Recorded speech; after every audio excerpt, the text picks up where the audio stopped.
Bonsoir à toutes et tous, soyez les bienvenus sur votre libre antenne, un espace de parole et d'échange pour vous soutenir dans vos questionnements et ainsi ouvrir le champ des possibles. L'avenir n'est jamais que le présent à remettre en ordre. Tu n'as pas à le prévoir, mais à le permettre, écrivait Saint-Exupéry. Et c'est très modestement ce que tente chaque soir cette libre antenne, vous aider à vous reconnaître votre légitimité, à penser vos blessures, et vous accompagner dans l'expression de votre désir de vivre en confiance. Alors osez la liberté de vos mots, essayons ensemble d'en dénouer les pelotes et peut-être mettre un peu d'ordre dans vos pensées et vos émotions bousculées. Au 39 21, Fanny et Bastien vous attendent avec attention et délicatesse au standard de cette libre antenne. Mais si vous préférez vous manifester par SMS auprès de ceux qui échangent avec moi, alors c'est au 7 39 21, suivi du mot nuit en lettres majuscules et de votre message. Je salue derrière la vitre Frédéric Dervin qui réalise cette émission. Soyez les bienvenus, la libre antenne, c'est maintenant 39 21. Venez vous confier à Catherine Blanc sur Europe 1. Et nous recevons ce soir Nadia. Bonsoir Nadia. Bonsoir Catherine. Je suis très émue de passer à l'antenne. Bon, écoutez, je vais vous aider. C'est bien les émotions, vous savez. S'il vous plaît, aidez-moi. Ne vous inquiétez pas, nos émotions nous bousculent un peu. Elles nous font parfois même chuter, hésiter, faire du gloubi-boulga parfois de nos mots. Je l'ai fait moi-même tout à l'heure. Donc, vous voyez, il n'y a pas mort d'homme. Tout va bien. Nous sommes toutes les deux et nous allons pouvoir échanger sur ce qui vous préoccupe. Merci infiniment. Je ne sais pas par quoi commencer exactement parce que je suis une dame d'un certain âge. Oui. On va avoir la coquetterie de dire un peu plus de 70 ans. Voilà, alors un peu plus de 70 ans, très bien. Et j'ai été j'ai honte d'une escroquerie par Internet. Oui. Et depuis un mois, je fais que me démener dans tous les sens pour essayer de résoudre mon problème. Alors, le problème de cette arnaque ou, voilà. ou le problème de la honte? Oui, le problème de cette arnaque, oui. D'accord. Alors, d'abord, il y a deux choses que vous dites. Il y a d'abord un fait effectivement extrêmement blessant, c'est de s'être fait arnaquer et de beaucoup. De quoi vous êtes-vous fait arnaquer? De 3 800 €. D'accord, donc c'est une coquette somme. Oui. Et donc cela a généré non seulement la perte et la brusquerie d'avoir été arnaqué, mais aussi la notion de honte. Alors, on va commencer d'abord peut-être sur l'arnaque, et puis après on reviendra sur cette notion de honte qui me paraît être une notion importante. Donc, oui, tout à fait. Alors, vous avez tout à fait cerné le problème. Bon, alors commençons par l'arnaque. Comment vous êtes-vous fait avoir? Écoutez, avec le Covid, oui. Et puis la solitude, de ne pas pouvoir voir mes petits-enfants, comme beaucoup de gens, on est un petit peu, depuis quelques mois, et dirais-je plus, tout seul à faire avec soi-même. On essaye de passer le temps, d'essayer de s'occuper. Et puis, il y a quelques mois, après Noël, j'ai décidé de mettre un petit peu, je me dis pour ne pas sombrer dans la tristitude, je dis je vais mettre un peu de paillettes dans ma vie. J'habite une maison dans laquelle je n'ai pas eu les moyens de faire des travaux comme je voulais, etc., que j'ai laissé en plan depuis de nombreuses années et tout. J'ai décidé d'essayer de faire un petit peu d'amélioration. D'accord. Et à commencer par j'ai un muret dans le jardin long de 15 mètres qui me sépare de mon voisin, qui est complètement fissuré, dont le ravalement est fissuré. Et vraiment, c'est laid, quoi. Et cela, c'est depuis de nombreuses années. Et à cause, tout le monde se renvoie là-bas, le voisin, parce que c'était celui qui m'avait mis le ravalement. Moi, mon entreprise qui avait mis le ravalement, c'était à cause du mur du voisin qui a été fait, c'est vrai, vous savez, il n'a pas été fait légalement, vous voyez ce que je veux dire, donc Oui. il est de trabiole Mhm. et qui cause les fissures Sur le vôtre. sur le mien. D'accord. Donc on s'est fâchés sans résoudre le problème. Hein. D'accord. Et les fissures sont là depuis 20 ans. Moi, je n'ai pas eu le temps ni les moyens De vous en occuper. De vous en voilà. occuper, de rétablir cela. D'accord. Voilà. Et donc là, je décide de m'y mettre et je convoque plusieurs entreprises du BTP pour me donner des devis. Des devis. Et dans la foulée, bon, alors je voulais faire des devis pour le Ravalon. Et puis devant chez moi, devant mon portail aussi, tous les ans, au moment de, vous savez, de l'hiver, qu'il pleut, qu'il y a de la gadoue, et que je passe devant mon portail, je marche dans la gadoue avec et puis ma voiture, etc. C'est affreux, quoi. Je veux dire, il faudrait une dalle carrossable, vous voyez ce que je veux dire, Oui, avec tout à des fait. pavés. Des pavés ou du goudron, etc. Oui. Vous voyez ce que je veux dire. Tout à fait, Nadia. Donc, je fais venir plusieurs entreprises, je prends les notes, etc. Et je ne dis oui à personne. Hein. Je tiens vraiment tête, je compare, etc. en fonction des prix, des délais, etc. etc. Et puis, brusquement, un jour, viennent deux entrepreneurs il y en a un qui me dit, moi, madame, je refuse de faire votre mur parce que les fissures reviendront quoi qu'il arrive, parce que c'est à cause du mur du voisin. Voilà, le mur du voisin. Donc il a été honnête, il m'a dit ça va vous coûter une fortune et puis ça va refrigérer. Donc moi je refuse d'assurer un tel travail. D'accord. Un deuxième me dit la même chose, mais me propose une solution qui consistait à mettre une clôture devant chez moi. Entre les deux murs. Ou pour cacher le mur. Devant le mur pour le cacher. Voilà, chez moi, devant le mur pour le cacher. Une jolie clôture, trouver une jolie clôture qui aille dans le ton de la maison, etc. etc. Et au lieu de me trouver une clôture, il me propose des horreurs, quoi. Je pense qu'il m'a... Il me dit, écoutez, ma petite dame, vous n'avez qu'à chercher vous-même. D'accord, et c'est là que vous vous mettez sur Internet.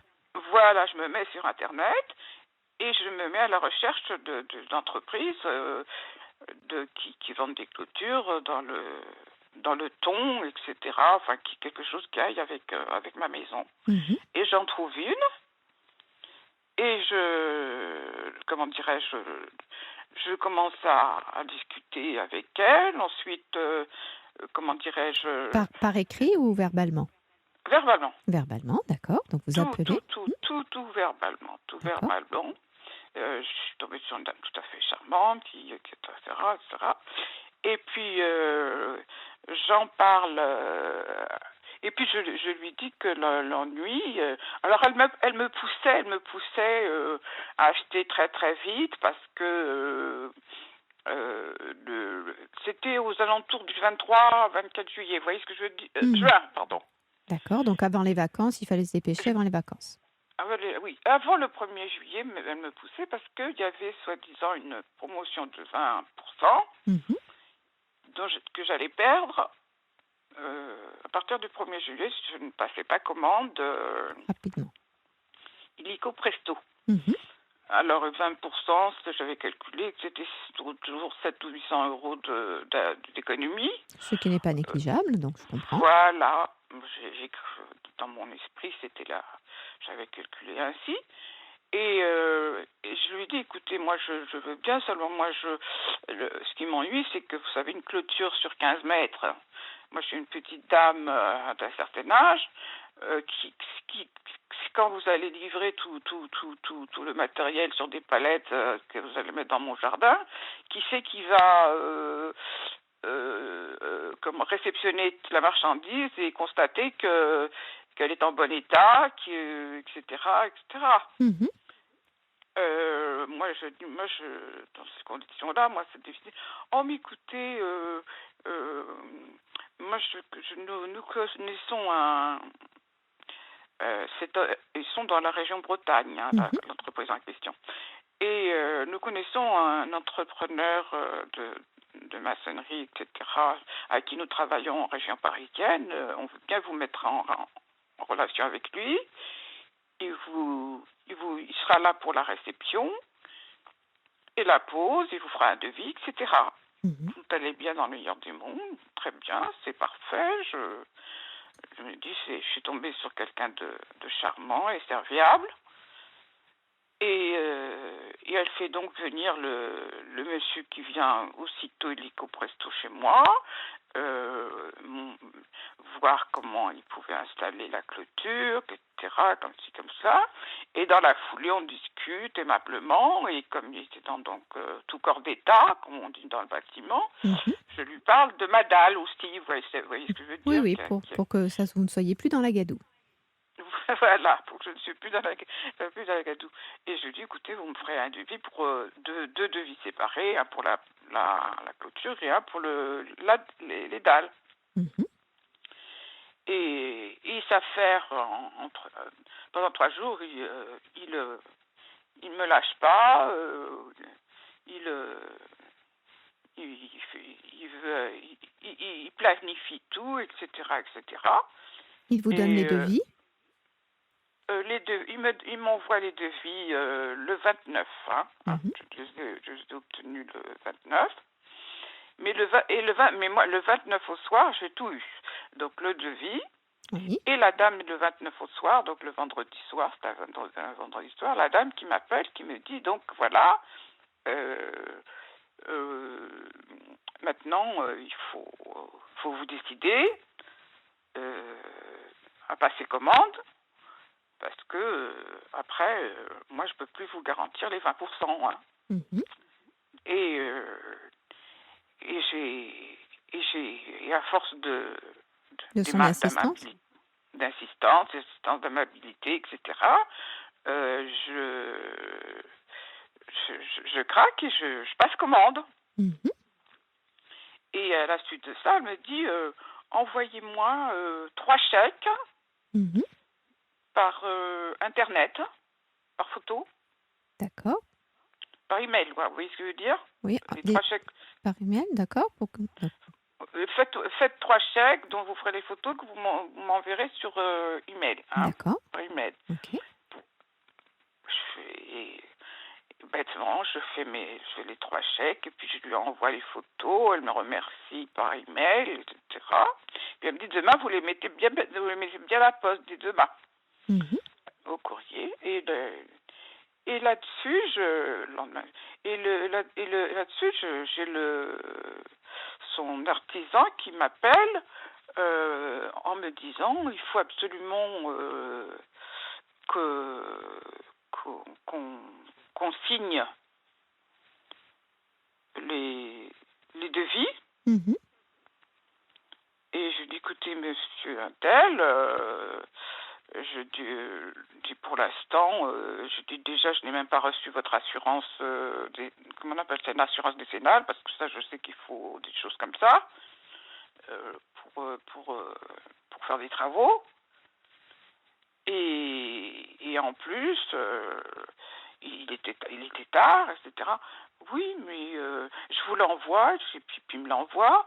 Puis je me rends compte qu'elle n'était pas à jour. Je lui dis qu'elle n'était pas à jour. Mhm. Et il me dit, oui, mais c'est vous qui vous m'aiderez à la payer parce que en ce moment j'ai des difficultés, etc. Je dis, écoutez, madame, monsieur, les assurances, c'est à vous de les payer, c'est pas à moi de vous aider à payer Bien sûr. vos assurances. Mhm. Et puis là-dessus, il insiste à nouveau. Excusez-moi, tout est dans mon... Je ne sais plus si je dis les choses comme il faut, mais... Ne vous inquiétez pas, je vous suis. Donc, on voit j'essaie, petit à je suis petit que... tellement... Pardon. Pardon, je suis tellement... j'ai fait tellement de démarches depuis 4 semaines et que je me démène dans tous les sens que je ne sais plus par minute à peu près. Enfin, tout ce que je sais, c'est qu'il finit par me dire... Moi, dimanche matin, je viens pour je viens pour signer les devis dimanche matin.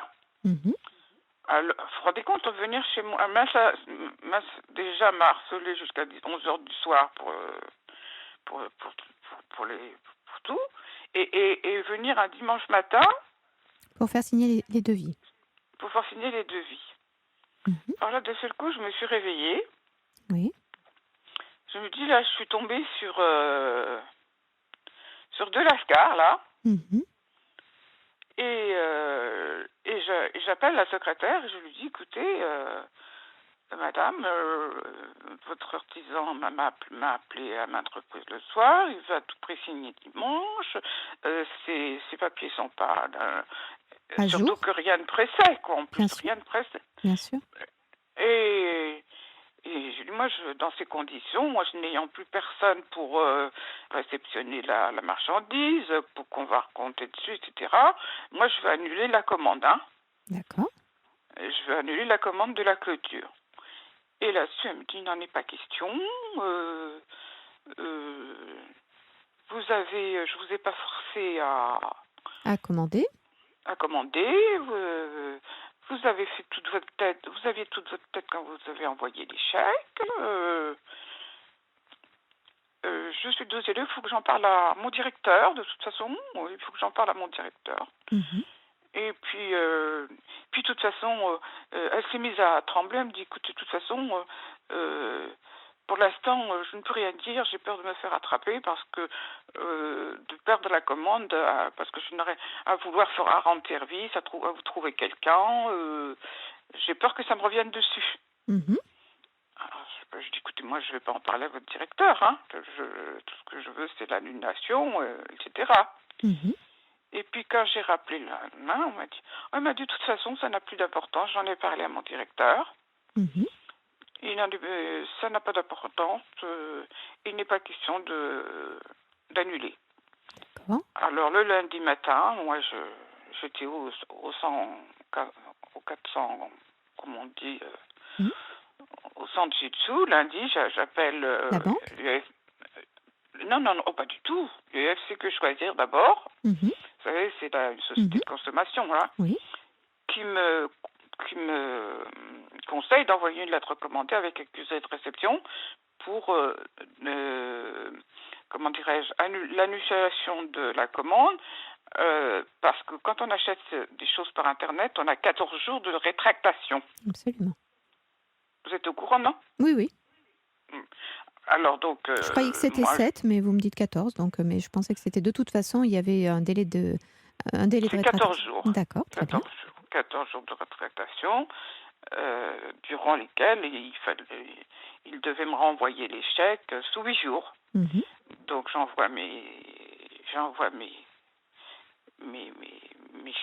ma lettre recommandée, puis j'attends, et la lettre a mis du temps à arriver, mais elle est arrivée, je l'ai envoyée le 5, elle est arrivée le 12, mais on a attendu donc un peu, et la semaine dernière, et toujours rien, non seulement pas de nouvelles, mais en plus le chèque du 1er juillet a été encaissé.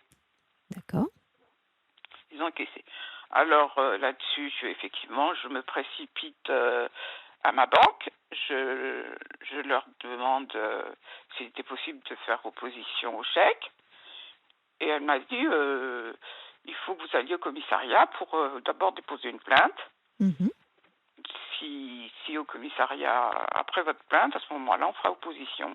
Mhm. Et quand je suis allée à mon commissariat, on m'a dit non.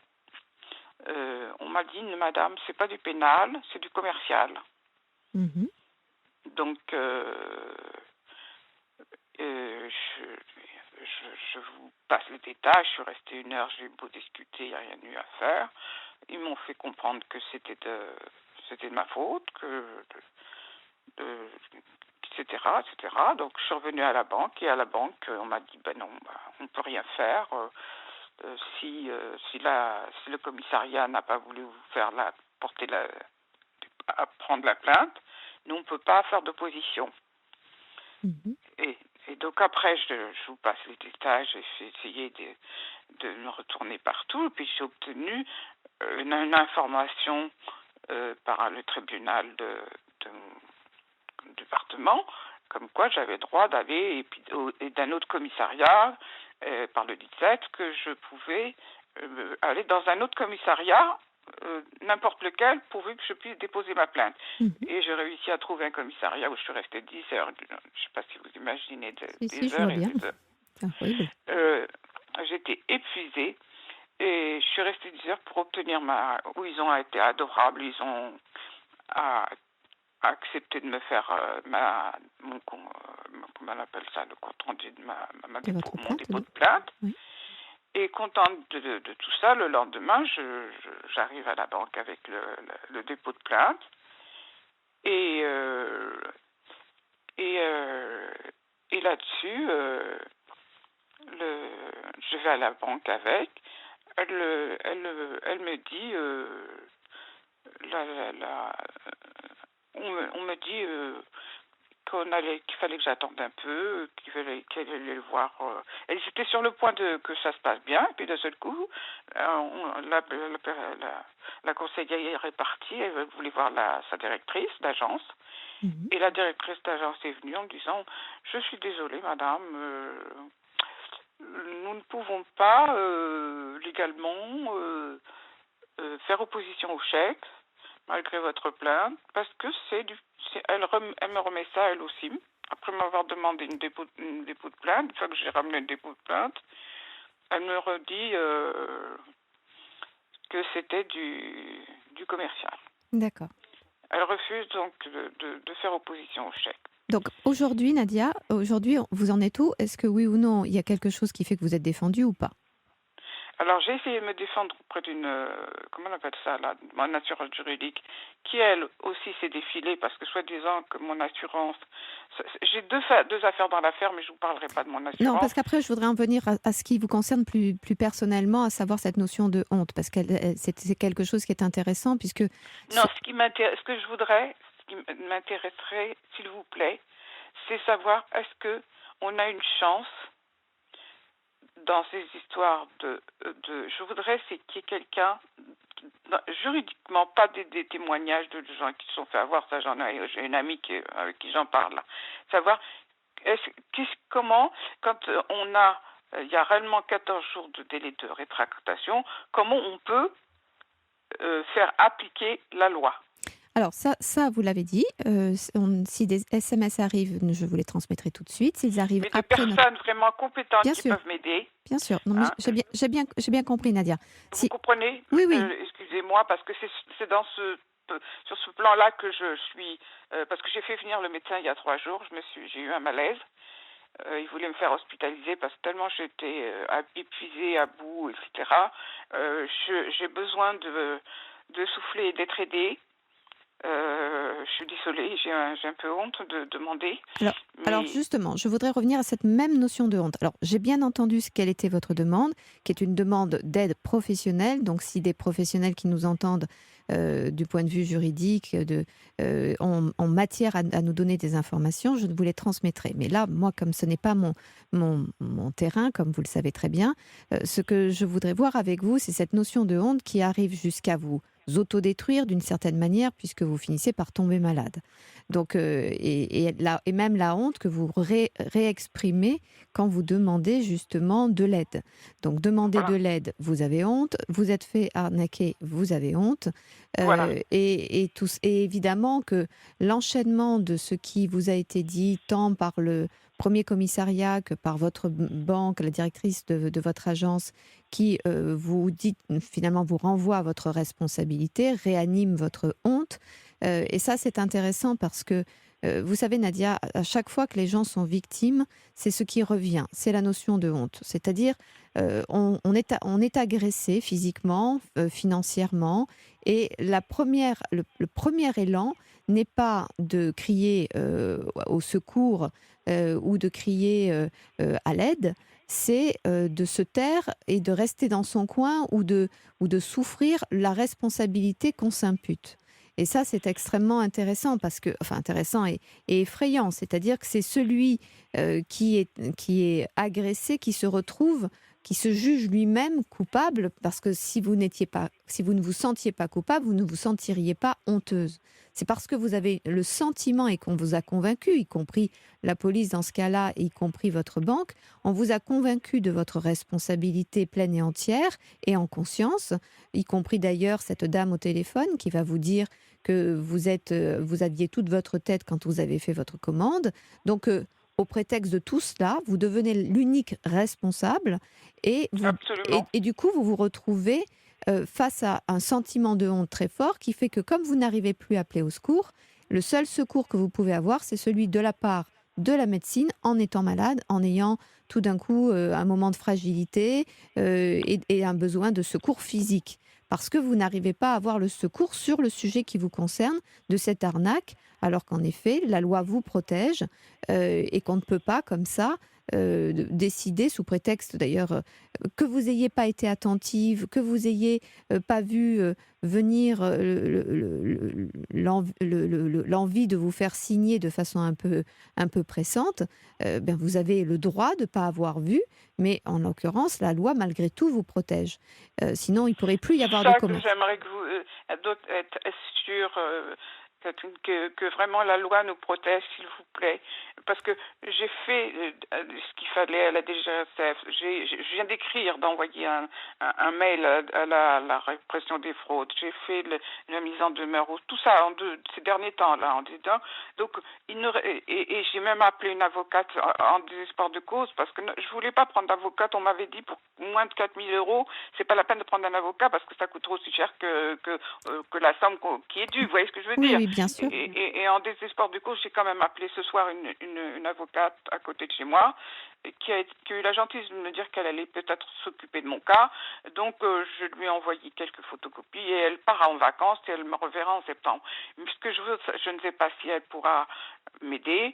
Mais ce que je voudrais, c'est vraiment savoir s'il y a une vraie loi pour aider des gens comme ça, pour m'aider à avoir quelqu'un Vous savez pourquoi je réagis comme une petite fille, vous savez, Et oui, c'est ça que je vois bien. C'est-à-dire, et ça, c'est principalement le sujet, c'est-à-dire que vous vous êtes sentie tout d'un coup impuissante à vous protéger Oui, et absolument. coupable d'avoir été dans la cour des grands et embarquée par les grands, en quelque sorte, qui sont les loups, en Oui. quelque sorte, de l'histoire. Et vous avez, de fait, par voie de conséquence, une attitude de panique comme une petite fille, mais qui se sent qui se sent coupable. Même dans les cas, par exemple, qui n'ont rien à voir avec ça, mais des enfants qui sont maltraités ou sexuellement, par exemple, à toucher Oui, ou non, autre, mais eh bien, ils se sentent honteux. je comprends parfaitement, je sais, mais vous savez, ça remonte. J'ai fait un tel travail psychanalytique sur moi suite à pas mal de drames dans ma vie. Vous savez, ma mère s'est suicidée quand j'avais 24 ans. Elle m'a laissée seule avec 5 enfants à charge, c'est vous dire.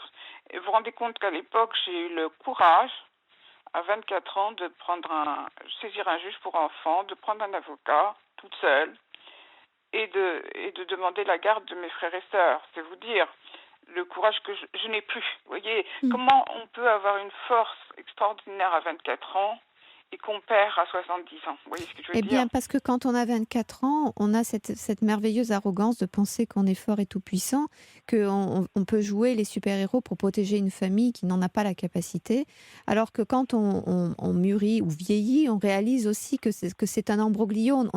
On est plus en conscience qu'il y a des détours dans tous les sens, qu'on ne peut pas tout Non, mais je me maîtriser. sens bien que je suis fragilisée Et à vous tout êtes, point de vue, bien sûr, santé. bien sûr, voilà.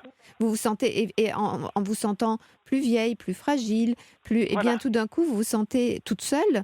D'ailleurs, vous avez une maison dont vous n'avez pas pu vous occuper. Vous voulez vous en occuper. Vous étiez dans un temps aussi on sort d'un contexte de Covid un peu compliqué, donc de solitude, de conflit avec le voisinage, de distance avec vos enfants peut-être. Et tout Oui. ça a fait que vous vous êtes senti complètement avec une envie d'oser un peu de confort. Et peut-être que déjà le confort, c'est une histoire de culpabilité parce qu'on ne doit pas. C'est presque un peu trop bourgeois, un peu trop. Donc vous osez pas de vous faire plaisir, dépenser des sous pour améliorer les choses. Et tout d'un coup, Je vous promets, j'ai fait un emprunt pour pouvoir faire ça. Je voyais plein de gens autour de moi en train de repeindre leur maison, refaire des... Vous savez, ça a donné des idées, le confinement, à certaines personnes, de refaire leur jardin. Enfin, je voyais ça à la télévision aussi, tout ça. C'était une façon, vous savez, les gens, on ne sait pas moi, j'aurais jamais fait ça avant, mais est-ce que c'est le confinement qui a joué? Je ne sais pas. En tout cas, il y a tout ce cumul. On ne va pas savoir évidemment exactement, mais il y a tout ce cumul de votre âge, de votre isolement, de l'isolement causé par le confinement, de la peur peut-être qu'a généré le Covid, et puis tout d'un coup une envie de voir un peu plus confortablement et qui se retrouve l'objet d'une arnaque. Alors il y a Marie qui a envoyé un SMS et qui vous demande si vous avez recontacté la société d'aide des consommateurs, parce que ce serait important notamment d'avoir l'article de loi précis pour que vous puissiez vous appuyer dessus, plutôt que d'être simplement dans des paroles, parce que là encore, vous avez fait, merci Marie d'ailleurs, vous avez fait cet achat par téléphone, vous appuyant sur des paroles de quelqu'un qui demande votre confiance, mais à la fois, eh bien, c'est là aussi, quand vous téléphonez à la société de consommateurs, eh bien, on vous parle, mais il vous faut avoir des papiers, des lois, des numéros de loi pour que vous puissiez les lire réellement ou les confronter, que ce soit quand c'était auprès de votre banque ou que ce soit auprès, même si les avocats chercheront, puisque vous avez pris une avocate, chercheront tout cela, mais c'est important pour vous pour que vous vous remettiez j'allais dire, droit dans vos bottes. Vous avez fait confiance et je vous dirais, vous n'avez pas lieu d'avoir honte parce qu'il est heureux que vous ayez la compétence à faire confiance. Parce que si on ne se fait plus confiance, on ne voit pas très bien où va notre société. C'est ça qui est terrible, c'est que j'ai toujours cette envie d'aimer les gens et d'avoir confiance, et même quand on est travaillé, de recommencer. Oui, ce que je veux dire, c'est et toujours, quoi. C'est ça qui est terrible, mais vous savez, la société de consommation, la dame est partie en vacances, donc... Alors, justement, Marie vous renvoie un autre SMS en vous disant que vous ne devez pas attendre le mois de septembre, ce sera trop tard. Elle demande aussi si vous avez regardé du côté du Code du commerce, et peut-être que vous pouvez également solliciter un rendez-vous avec un juriste de la maison de justice et du droit de votre ville, ou de la ville d'à côté. Je l'ai fait, j'ai tout fait. Ils m'ont envoyé ils m'ont dit de trouver un avocat. D'accord. Ils m'envoient tout. J'ai tout fait là. J'ai tout fait. J'ai fait tous les tribunaux et ils m'ont dit il faut un avocat. Et le problème, c'est que quand on appelle les avocats, ils vous disent que c'est comment on appelle ça? C'est les périodes juridiques. Voilà. En ce moment, tous les avocats partent en vacances. Alors, la seule que j'ai trouvée, c'est une qui... non, c'est pareil, elle m'a dit en septembre, ou tout de suite, je sais pas quoi, c'est une personne... vous savez, il y a des avocats en ligne, là, sur des lignes, qui prennent des fortunes, qui a un bureau sur les Champs-Élysées. Moi, je n'ai pas les moyens de payer cette dame. Donc, je ne sais plus où trouver un avocat. Je ne sais pas où trouver quelqu'un. Et c'est pour ça que je croyais que en ayant cette avocate cet après-midi, j'étais toute contente. Parce qu'elle a accepté mon dossier et qu'elle m'a dit on verra ça en septembre. Alors Nadia, on poursuit toutes les deux sur le sujet sur lequel moi je peux vous aider, et puis je laisse toujours les auditeurs éventuellement envoyer des SMS pour vous guider pour justement tout cela. Alors reprenons notre histoire de honte et notre histoire de ce que vous disiez de petite fille, d'avoir perdu l'assurance qui était vôtre, que vous connaissiez, et ce sentiment d'être tout d'un coup dépossédé de votre pouvoir de décision, de votre pouvoir de rétractation, qui est le pouvoir de l'adulte en quelque sorte, et vous êtes à la merci de personnes qui se jouent de vous et profitent de vous. Donc vous voyez, on est dans une situation comme tant d'autres malheureusement, pas toujours financière, et avec systématiquement ce point commun qui est le sentiment de honte. Alors, et qui fait que vous n'appelez pas. Alors, c'est intéressant. Est-ce que vous en avez parlé autour de vous? Est-ce que vous en avez parlé à vos enfants pour vous faire vos enfants, puisque compte tenu de votre âge, ils sont adultes. De même que vous, quand vous aviez 24 ans, vous avez été compétente à mettre en œuvre des choses pour protéger votre famille. Avez-vous fait appel à vos enfants pour vous aider avec leurs connaissances, leur énergie, leurs conseils, pour pouvoir justement essayer de trouver des solutions rapides? Non, enfin, c'est-à-dire que si j'ai appelé ma fille, et je l'ai dit à ma fille, mais qui m'a dit que parce qu'elle avait eu un je peux pas compter sur eux. Ils ont des problèmes qui font que je ne peux pas compter sur eux en ce moment.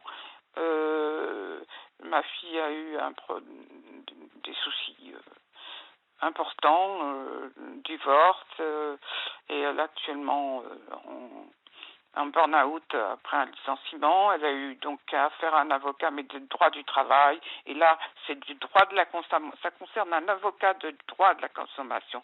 Oui, S'il vous j'entends plaît, bien. s'il y a un avocat de droit de la consommation qui peut m'aider, s'il vous plaît. Je suis sur le Val d'Oise à Paris. C'est tout ce que je demande. Je cherche désespérément un avocat qui puisse m'aider, me conseiller. Je n'ai personne. Personne à ce niveau-là. Alors, Nadia, je crois que votre demande a été entendue. Elle est en tout temps entendue par nous. Donc, tout SMS qui viendrait dans ce sens-là, nous ne manquerons pas de vous les communiquer, puisque là est votre souhait, c'est exclusivement sur ce sujet. Nous veillerons donc. Excusez-moi sur ce sujet, s'il vous plaît, Catherine. Je l'ai bien entendu, Nadia. Je vous prie de m'excuser. Non, mais justement, vous l'avez dit, vous n'avez pas à vous excuser, pas plus que vous avez à en avoir honte, ni de le répéter après avoir dit que vous aviez honte. Voilà, c'est entendu. Et dans la mesure où nous avons, encore une fois, si j'en avais la compétence moi-même, je ne manquerai pas de vous le dire, ce n'est pas mon domaine de compétence. Par contre, mon domaine de compétence, c'est faire écho à votre voix pour que justement, ça soit relayé et que l'on puisse revenir vers vous et vous transmettre, puisque le standard a vos coordonnées, vous transmettre toute information que nous aurions à vous donner. D'accord ? Je vous en serai infiniment reconnaissante. Je suis perdue. J'entends bien. Et le fait que je suis surtout vidée. Je suis vidée physiquement, psychologiquement. Je me sens. Je tiens à peine debout. Bien sûr, Nadia. Non, mais je l'ai bien entendu. Et le problème, c'est que quand on est comme ça, on tourne en boucle et on n'entend plus nécessairement tout ce qui se dit autour. On continue de maladresse en maladresse plutôt que de se poser. Donc, dans un premier temps, je vous invite vraiment à vous poser. Vous avez passé déjà une annonce. Vous avez démultiplié la possibilité d'avoir des retours. Et nous serons attentifs à vous transmettre tout ce que nous aurions. Et en attendant, soyez vigilante quant à vous, parce que vous êtes potentiellement celle qui peut vous mettre en plus grand danger. Et le plus grand danger étant de vous mettre en position de victime encore et encore pour comme éponger votre honte, alors que vous n'avez pas lieu d'avoir honte. Vous n'êtes pas responsable de ce qui s'est passé, et, si ce n'est bien sûr d'avoir dit oui, mais vous avez le droit de dire oui, et vous avez d'avoir dire non, et de revenir sur votre décision. Et donc, jusque-là, eh bien, vous étiez tout à fait dans le juste fonctionnement. Et votre désir... Vous savez, je vais dire une dernière phrase. Oui, mais je voudrais terminer ma phrase, parce que sinon je ne veux pas... Pardon. Et votre désir de réparer votre intérieur, enfin votre extérieur de votre maison, n'a pas lieu d'être ni un sujet de culpabilité ni de honte. Voilà, je vous écoute. C'est gentil au moins, parce que j'avais honte d'avoir voulu essayer de mettre un petit peu de... Vous savez, j'avais 20 ans que je ne pars pas en vacances, Catherine, là, et je me disais pour une fois... Et en plus, j'embellis même pas la maison, c'est pour mes enfants, c'est pas pour moi. Donc c'était un plaisir qui m'était venu comme ça. C'est ce que j'essayais de vous dire tout à l'heure et que vous n'écoutiez pas, Nadia. C'est ça qui est problématique, c'est que j'essayais de vous dire que justement, vous êtes mis dans une situation où vous pensez votre désir coupable, et comme il est coupable, vous vous punissez vous-même. Et donc, faites attention, parce que vous risquez de ne pas entendre ce qui vous est dit pour vous aider. Et Val, donc Valérie sans doute, dit de penser également, le cas échéant, au médiateur de la République. Voilà, Nadia, je vous souhaite une bonne soirée. Où est-ce que c'est? Je ne sais même pas. Un médiateur de la République, c'est dans la ville même où on habite? Alors ça, je ne sais pas. Donc certainement que sur Internet, vous devez pouvoir le trouver. Mais sinon, si Valérie nous donne plus d'informations, je ne manquerai pas également de vous le transmettre. D'accord ? Je vous en remercie. Merci infiniment. Bon, mettez-vous en paix, on est un peu sur le coup, tous comme on peut, et on vous transmet tout ce que nous aurons. S'il vous plaît, je vous en remercie infiniment et je compte vraiment sur vous parce que vous savez, je suis perdue. J'ai personne autour de moi sur qui compter. Nous l'avons Quand bien. je sais que je peux compter sur quelqu'un, je me débrouille. Mais quand on tourne comme ça pendant 4 semaines jusqu'à tomber par terre, c'est parce qu'il n'y a plus rien sur qui compter. J'ai bien compris, j'en suis vraiment désolée. Donc, Merci ne vous infiniment. inquiétez pas, sans doute, on va pouvoir vous adresser des petits messages. Et puis j'aurais tellement voulu vous appeler, j'ai tellement d'autres histoires, j'aurais tellement voulu vous appeler pour des choses plus gaies, plus intéressantes. On fait avec ce qu'on a, c'est la vie, vous savez, c'est la vie. Et en ce moment, c'est ça qui m'est tombé sur la tête. Eh bien, nous sommes là Sinon, aussi. j'apprécie hautement votre émission et tout ce qu'on peut entendre qui nous enrichit et nous apprend des choses avec vous. Eh bien, écoutez, on est là pour tous les sujets, y compris celui-là. Merci infiniment pour votre attention. Je vous en prie. Au revoir Nadia et courage. Au revoir à tous. Merci infiniment. Catherine Blanc est à votre écoute sur Europe 1. Bonsoir Sylvie. Oui, bonjour. Bonsoir. Bonsoir.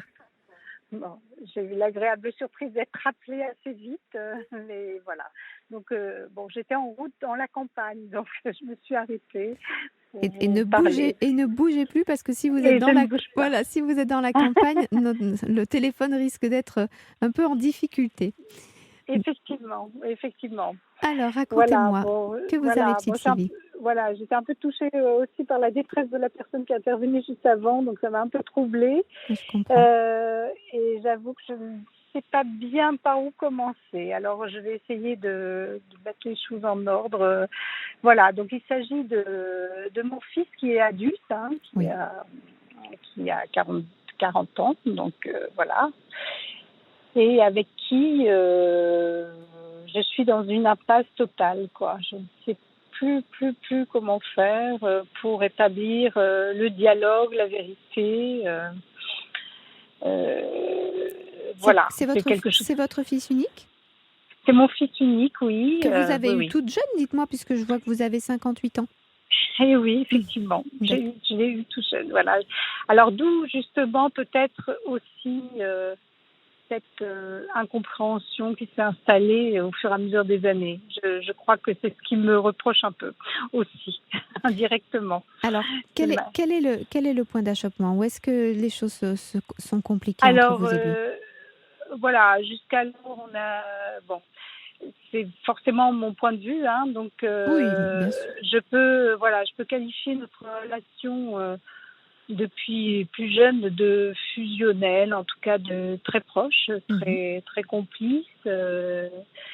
Et puis, alors une vie un peu compliquée de mon côté, effectivement. Et puis, mais toujours un dialogue constant, même sur les problèmes, voilà. Et alors, on a toujours dialogué. Et votre vie compliquée, vous parlez amoureusement ou sur d'autres sujets ? Non, amoureusement, mon histoire familiale et puis aussi sa venue au monde, puisque j'ai été séparée, j'ai eu un déni de grossesse, beaucoup de choses cumulées qui a, je crois, inconsciemment installé de l'insécurité chez lui, quoi. Quelque chose de... Voilà. Mais j'ai envie de dire que grâce au dialogue, etc., et cette complicité, les choses se sont plutôt mieux passées, même, passées au mieux, quoi. Je ne sais pas comment dire. Et à l'âge de 17 ans, il a rencontré une personne avec qui il est marié maintenant. Mmh. Et il a j'ai 2 petits-enfants, de 11 et 12 ans. Et là, au fur et à mesure des années, il est devenu un étranger. Je ne sais pas comment dire autrement. Mmh. Je ne l'ai plus reconnu ni dans ses valeurs, ni dans la façon de se comporter avec moi, ni voilà. Alors bon, je ne veux pas faire le schéma classique de la belle-mère, la belle-fille, enfin voilà. Bon, mais c'est vrai qu'il y a quand même aussi un point là où je ne sais pas, à l'âge de 19 ans, il m'a annoncé que ma belle-fille ne m'aimait pas. Voilà. Bon, D'accord. les choses ont été dites, voilà. On a toujours été intelligente et on a composé, mais effectivement, au fond, il y avait quelque chose qui ne fonctionnait pas, mais voilà. Bon. Et donc voilà. Donc il s'est tellement, donc il est devenu plus distant, il avait des élans très naturels et puis s'arrêtait, voilà. On dirait qu'il était freiné par à chaque fois une dualité permanente. Le premier jour, si on passait un week-end ensemble, ça se passait très bien. Et le lendemain, c'était complètement l'inverse. Mhm. Et puis s'est installé carrément, enfin, une violence, un mépris, quelque chose de très désagréable. Là, pour le coup, des reproches, du jugement, enfin, en permanence. Sur des choses du quotidien ou sur des choses passées? Sur des choses banales du quotidien. D'accord. Et pour en arriver à aujourd'hui, qu'il m'écrive une lettre, on a passé un Noël terrible. Et donc après ça, je lui ai demandé, mais qu'est-ce qui se passe, quoi? Dis-moi. Alors pendant le premier confinement, il m'appelait, il me confiait. Alors il se fait suivre de son côté, jusqu'à me dire que sa psy me trouvait formidable. Voilà, enfin des choses, voilà, très très bizarres. Me dire le chantage au divorce de sa femme par rapport à notre relation, enfin, alors qu'on ne se voit pas, on est dans des villes complètement différentes, des pays même différents. Donc ça, il n'y a pas du tout d'invasion de ma part. Voilà. Mais je suis omniprésente, en tout cas, c'est ce qu'on m'a dit, enfin voilà, que j'étais. Et donc là, j'ai reçu une lettre et là, je suis complètement dévastée. Est-ce qu'elle dit quoi, cette lettre? Avec un récit sur notre relation qui n'a jamais été bonne. On n'a jamais communiqué ensemble. Il s'est senti très seul. Alors, je respecte son ressenti. Hein. Mais une lettre très confuse, enfin très... et en disant que, voilà, tu sais maintenant, on n'a jamais été proches. Je ne te comprends pas, on est dans deux mondes différents. Enfin, quelque chose de complètement... D'ailleurs, je l'ai montré à un psychiatre, cette lettre, et jamais une cite de fait, quoi. Et si on lit cette lettre, on a l'impression qu'il s'est passé les plus grands drames dans sa vie. Voilà, comme si il y avait des choses cachées, que j'étais vraiment un monstre. Voilà. Et donc, je suis... alors, après, en me disant que... maintenant, ça y est, il avait compris, il n'allait plus me percevoir comme une personne dont il aurait envie que je sois. Enfin, c'est très mal dit, mais pardon, c'est un peu ça. Et qu'il avait compris, quoi, qu'il voulait que je sois une personne autre que ce que je suis. Oui. Et donc, il faisait le deuil de ça. Et que, alors avec 1000 règles, là, voilà, on peut se voir 1 heure, pas plus. Enfin, tout est sous contrôle. Il est très très angoissé, donc tout est l'heure, les listes, enfin, ça devient quelque chose de complètement presque névrosé. Enfin, voilà, voilà, alors que je respecte scrupuleusement, vraiment. Mais même en le respectant scrupuleusement, il arrive à angoisser pour quelque chose d'autre. Enfin, voilà. Donc, voilà, je suis catastrophée. Je ne vois pas mes petits-enfants. Le dialogue est compliqué. Enfin, voilà. Enfin, moi, je ne sais plus là comment faire. J'ai décidé de couper les ponts et de le laisser un peu réfléchir, décanter, parce que j'ai toujours été à l'écoute, j'ai toujours répondu, je l'ai toujours vraiment écouté, plaint, reconnu que peut-être, voilà, effectivement, c'est une certaine sorte d'angoisse peut-être due à plein de choses. Mais voilà, je suis un peu perdue. Alors, Bon, voilà, j'ai essayé de vous brosser un peu. le C'est tableau un de peu la confus, situation, mais bien sûr. voilà. Alors, Voilà. est-ce que ça vous ennuie, Sylvie, de m'expliquer un petit peu le début justement de votre vie à tous les deux, à savoir cette grossesse quand vous êtes une toute jeune femme, ce déni de grossesse, et vous avez dit avoir été séparée. Est-ce que c'était de votre fait ou par quelqu'un d'autre qui avait estimé que vous n'étiez pas en capacité de vous occuper de votre bébé dans un premier temps? Enfin, est-ce que on peut en parler quelques minutes? Oui, bien sûr, bien sûr. Alors, bon, c'est une grossesse accidentelle et malheureusement, j'ai fait un déni de grossesse. Donc, ça a été C'est-à-dire, vous n'êtes pas rendu compte que vous étiez pas du enceinte? tout, D'accord, pas du tout. Donc, je l'ai su à 3 mois de la naissance. d'accord. Donc comme c'était une relation isolée comme ça, j'ai recherché le père, mais qui était parti entre-temps à l'étranger. Donc j'ai donc accouché seule. Voilà. Donc entre-temps,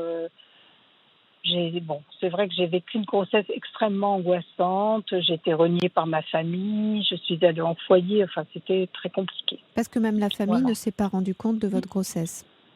Non, même la famille. D'accord. Voilà. Et quand vous le découvrez à quelle occasion? C'est un rendez-vous banal chez le gynéco? C'est un symptôme particulier? Pas du tout. Non, c'est très très curieux, quoi.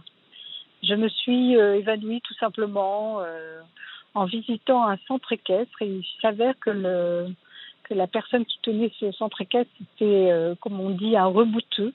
Mhm. Et quand je me suis réveillée, il m'a annoncé que j'étais enceinte, que ce serait un très beau garçon et que D'accord, donc imaginez le choc. Voilà, bien je suis sûr. pas du tout prête à entendre ça. Voilà. D'accord.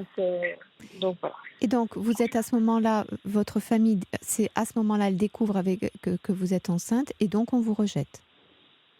On me rejette, oui, On, oui. on vous met Donc dans un foyer, vous allez alors c'est moi qui cherche un logement, enfin quelque chose, et voilà, je vais dans un foyer, effectivement. D'accord. À ce moment-là, vous mettez au monde votre bébé. Et que se passe-t-il au moment de sa venue au monde? D'ailleurs, l'accouchement se passe-t-il bien? Oui, oui, tout se passe bien. Donc il y a effectivement le fait de pouvoir, à l'époque, hein, ça s'appelait la pouponnière, de Mhm. pouvoir laisser son enfant, et on avait 3 mois pour décider de ce qu'on faisait de notre enfant, si on souhaitait le D'accord. garder ou pas, ou le D'accord. placer.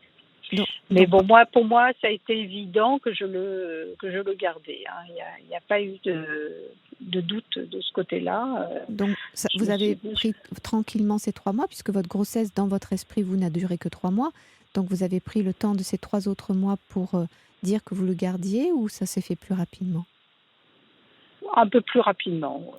Et vous aviez la compétence, puisque vous étiez tout seul, sans famille et dans un foyer, la Pas compétence du de... tout. Je l'ai pris comme un défi, un challenge. J'ai dit que je m'en sortirais et j'ai tout fait pour m'en sortir. Et d'ailleurs, ça s'est bien passé après, voilà, j'ai trouvé les moyens, voilà, d'avoir un logement et de l'élever correctement. Et j'ai trouvé un travail. Enfin, tout s'est bien enchaîné. Formidable. Simplement, un moment de grossesse très fortement angoissant. Bien sûr, Mm. bien sûr.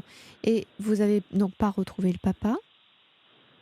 Alors non, mais on l'a retrouvé par la suite, hein. Mon D'accord. fils a rencontré son père il y a quelques années, Oui. avant qu'il se marie, et malheureusement pour lui, deuxième fait un peu triste, et je pense qu'il m'en veut aussi, même si ça n'est pas de mon fait.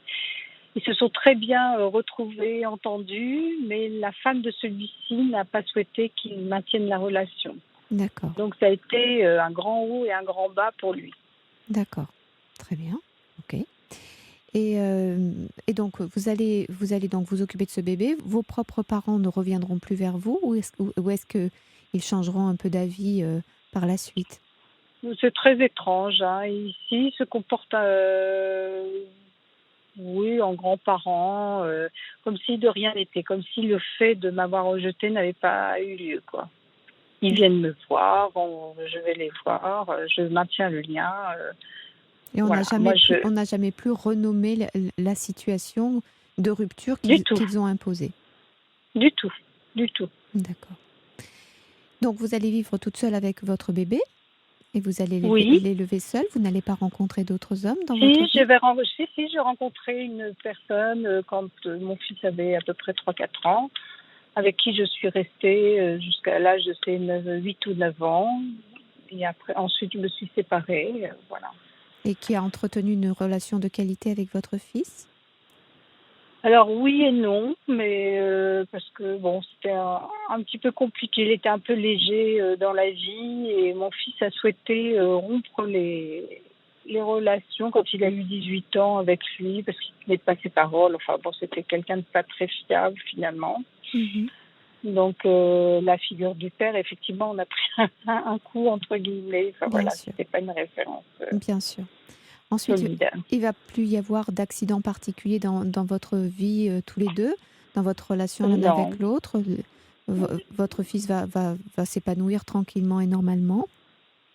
Normalement, il a fait de belles études, il a une très belle situation. Ah, il y a eu la préadolescence ou l'adolescence où là, il m'a demandé un jour de partir avec lui, voilà, en voiture, enfin comme on faisait comme quand on part en vacances, pour m'interroger sur ma vie, qu'il a enregistré. Enfin, le dialogue était toujours constamment, même s'il y avait forcément des choses voilà, qui n'allaient pas, on n'est pas toujours d'accord, mais toujours voilà, de façon frontale, transparente, enfin, sans... Et vous interrogez sur votre vie, vous voulez savoir quoi en particulier? Quel était l'axe de sa curiosité? Tout, il m'a fait parler sur ma vie en général, mais je lui ai redit aussi la relation avec son père géniteur qui était une belle histoire, hein, c'était pas du tout un drame, je l'ai rassuré là-dessus. Après, les circonstances de la vie ont fait qu'on a été séparés. Je lui ai redit tout ça.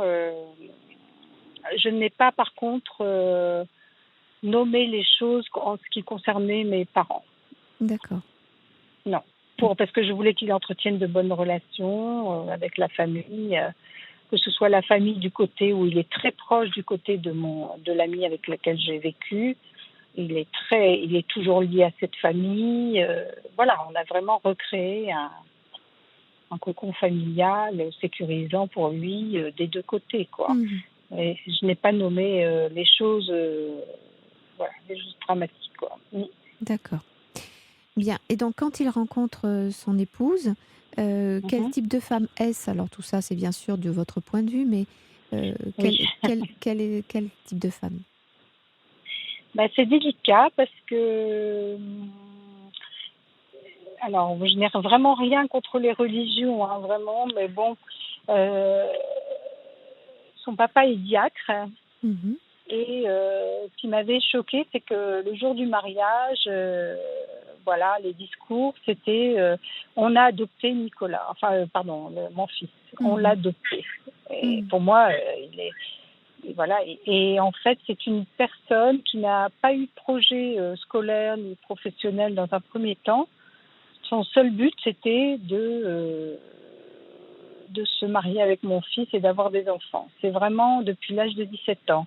Donc, quand il a fait son parcours professionnel de haute étude, bon, il est aussi journaliste, voilà, il est parti à l'étranger, elle l'a suivi partout à l'étranger, enfin, voilà. Donc, une femme très présente, quoi, enfin, quelqu'un de très...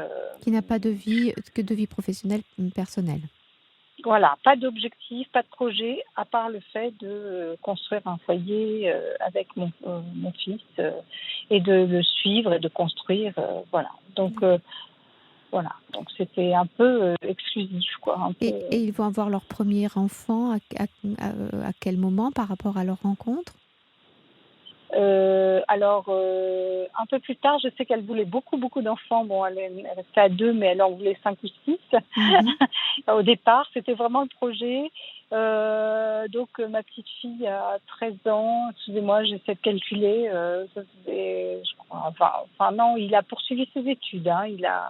Il est allé jusqu'au bout de ses études. C'est son premier Oui, emploi. 27 ans, quoi, grosso modo. Voilà, c'est ça. Voilà, à peu D'accord. près. Ouais. Bien. Alors, c'est évidemment que cette histoire est d'une grande tristesse parce que il y a un fils qui essaie de s'exprimer, qui essaie de mettre des distances, un holà, pour se faire entendre et respecter, mais dans la réalité me semble être encore et toujours le jouet d'un contexte extérieur, puisque si on considère que il a subi l'absence d'un père, il a subi ces quelques mois, 2 mois ou 3 mois, je ne sais pas, de séparation avec sa maman quand il naît. Puis il va aussi connaître une distance aussi avec les grands-parents, même si ils vont finir par revenir. La présence d'un entre guillemets beau-père et puis une redisparition du beau-père. Et puis ensuite, c'est une femme qui va être... Il y a aussi son père qu'il va retrouver, puis qu'il va perdre à nouveau, dans le même contexte d'ailleurs que ce qu'il subit lui-même. Et c'est ça qui est intéressant, c'est-à-dire, lui, il est sous l'autorité d'une certaine manière de sa femme, qui lui fait le chantage de divorcer si d'aventure il entretenait une relation avec vous. Et lui-même a perdu, après avoir retrouvé son père, a perdu son père parce que l'épouse de son père lui a fait le même type de chantage. Effectivement, voilà, donc, malédiction. Excusez-moi, je reviens juste. Je n'ai pas été séparée de mon enfant à la naissance du tout. Ah d'accord, je croyais que c'était de la pouponnière. Il y avait juste cette réflexion, je pense. C'était plutôt psychologique en disant voilà, est-ce que je le laisse ou pas. Mais il n'y a eu aucune séparation. D'accord, pardon. Donc déjà, vous voyez, c'est intéressant parce que votre fils, pour se mettre dans une situation et accepter la situation après avoir eu une relation de qualité avec sa maman. Alors, toutes les relations avec nos mamans, même de qualité, sont toujours avec des accros, bien évidemment, parce que c'est compliqué les relations, surtout quand on est tout seul avec sa mère. Il faut savoir que un enfant est dans un plaisir de fusion et dans une angoisse de cette fusion, puisque le rôle paternel est de séparer l'enfant de la mère pour que justement il n'y ait pas de confusion, de mélange des genres, ce qui permet à l'enfant de s'émanciper, de grandir, ce qui n'a pas existé là, puisque vous avez été tous les deux un soutien l'un pour l'autre, affectif, j'entends, dans cette relation plutôt de type fusionnel. Donc c'est sûr que déjà, dans un contexte comme ça, ce n'est pas rare que les enfants ruent un peu dans les brancards, ou tout d'un coup sont assez cruels, alors qu'on les a aimés profondément, mais tout simplement parce que pour pouvoir s'émanciper, pour pouvoir tendre vers sa vie d'homme, qui plus est vers sa sexualité, ils ont absolument besoin de ne pas être trop proches de leur mère, pour ne pas risquer d'être amoureux d'elle, en quelque sorte, si je veux dire les choses un petit peu rapidement. Donc ça, c'est assez classique et c'est pas une punition de la mère, c'est une sauvegarde pour pouvoir développer son relationnel à lui-même et à son projet d'homme. D'ailleurs, c'est intéressant de voir que quand même ce jeune homme, enfin cet homme maintenant, est quand même beaucoup en recherche, ce qui est très fréquent aussi quant à ce papa, et qui du coup, à défaut d'être en relation avec lui, eh bien, reproduit des choses. Donc sa femme, qui a le pouvoir d'interdire la relation avec sa mère, comme la femme de son père a interdit la relation avec son père. Et puis, il est à l'étranger, me dites-vous, comme ce papa qui était parti à l'étranger alors que vous étiez enceinte et que vous avez accouché toute seule. Donc, on voit qu'il y a une sorte de répétition, comme s'il était toujours dans la quête de ce père.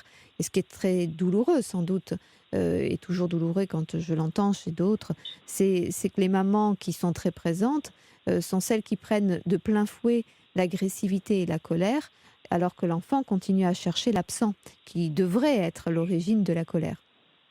Tout à fait, oui. Je comprends ça.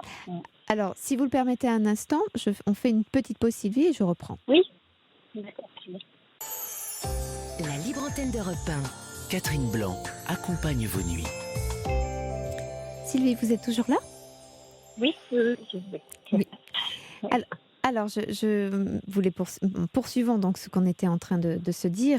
Je voulais revenir notamment sur donc quant à votre fils qui est en fait depuis toujours dans cette recherche de son papa d'une certaine manière. Alors, il est dans le confort de sa relation avec sa maman, mais dans la recherche de son papa. Et évidemment, quand il va se marier et que son beau-père va dire « nous avons adopté », donc votre fils, j'imagine évidemment et la violence que cela vous fait, comme si cet enfant était à adopter, puisque ça a fait partie de votre réflexion de la toute jeune femme un peu prise de court, parce que sa grossesse, elle n'a pas eu le temps de se l'approprier pleinement. Et donc, comme s'il laissait penser que votre fils était à adopter ou que vous l'auriez souhaité, alors qu'il n'en est rien. Et puis lui, il a tellement besoin d'un papa, de toute évidence, hein, dans ce que vous me dites, que évidemment, cette façon de le faire rentrer dans la communauté, qui plus est religieuse, donc avec cette espèce de grande famille proposée et d'adoption nommée, évidemment que c'est une violence pour vous et certainement ça vient répondre à un besoin très fort pour lui à ce moment-là. Oui, il me dit même que sa femme lui a sauvé la vie. C'est devenu des propos, complètement démesurés. Et voilà.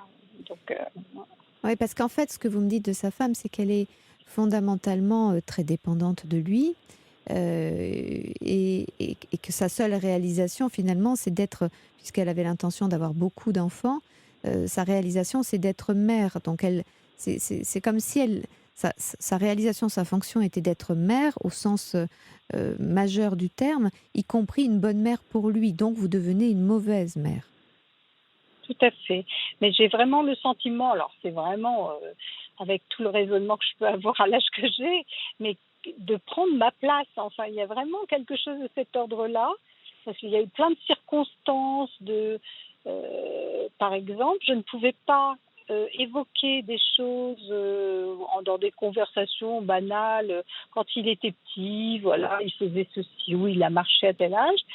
Et le lendemain, mon fils me demandait « Maman, est-ce que tu peux éviter de parler de situations qu'elle n'a pas connues ?» Parce que ça la met mal à l'aise. Donc, vous voyez les proportions que ça prend. Enfin, et vraiment, absolument, il y a quelque chose d'assez fou dans cette façon de fonctionner, c'est-à-dire qu'elle ne veut pas, c'est comme si vous étiez son ex, en quelque sorte, et qu'elle ne veut pas entendre qu'il a pu avoir une ex. Or, vous n'êtes pas une ex, vous êtes sa mère.